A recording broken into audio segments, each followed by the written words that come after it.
Hello and welcome to another episode of Men's Health and My Perspective. I'm your host, Larry Hamilton, and today I want to tell you about my treatment decision.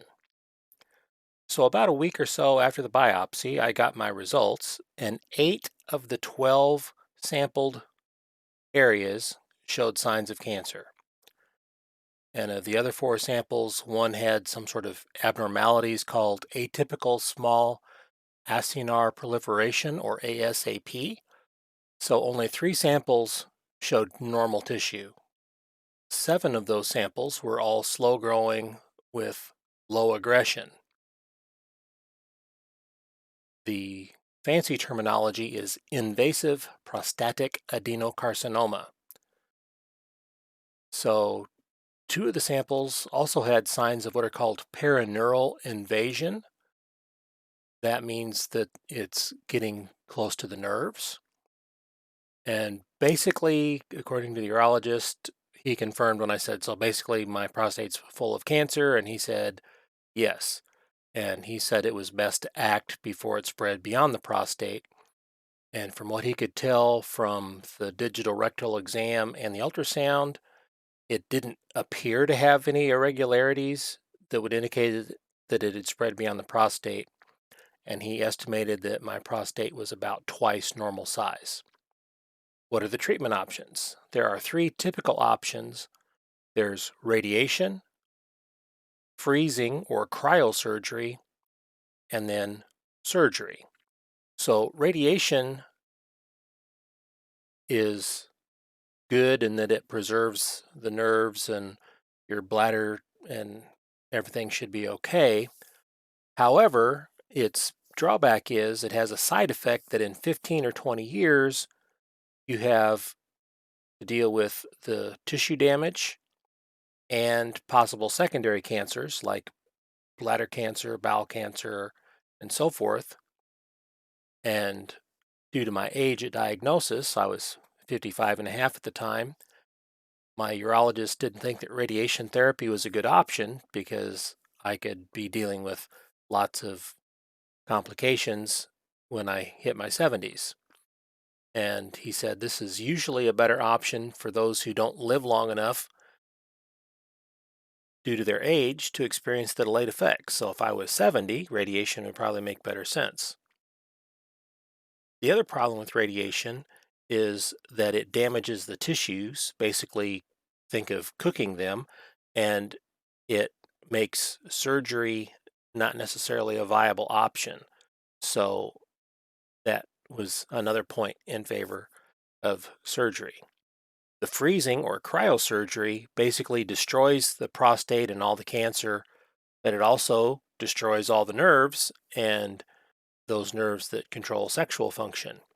And again, he said this is usually a better option for men that are 70 and older that aren't functioning in that way anyway.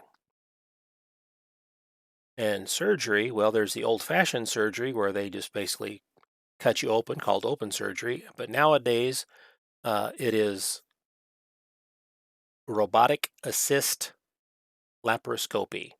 So the laparoscope, they put the holes in you, they inflate your belly, and then they have lights and instruments and so forth. They also use a robot for assistance that I guess helps make it steady and whatnot. And so there's basically 6 holes in my abdomen. The doctor then does his best to preserve the nerves, to preserve sexual function. And the biggest benefit of the surgery option is that if the cancer is contained in the prostate, it's usually a total cure. If not, then radiation is available as a secondary option. So, unlike surgery being a good backup to radiation, radiation is a good backup to surgery. I assume chemo may also be an option, but we didn't talk about that. So, what was my choice? Well, I obviously didn't like any of those options, but freezing was off the table in my opinion because I didn't want to lose sexual function. And radiation with secondary cancers was also a no go because one cancer is more than enough. So I elected for surgery. This was in May, and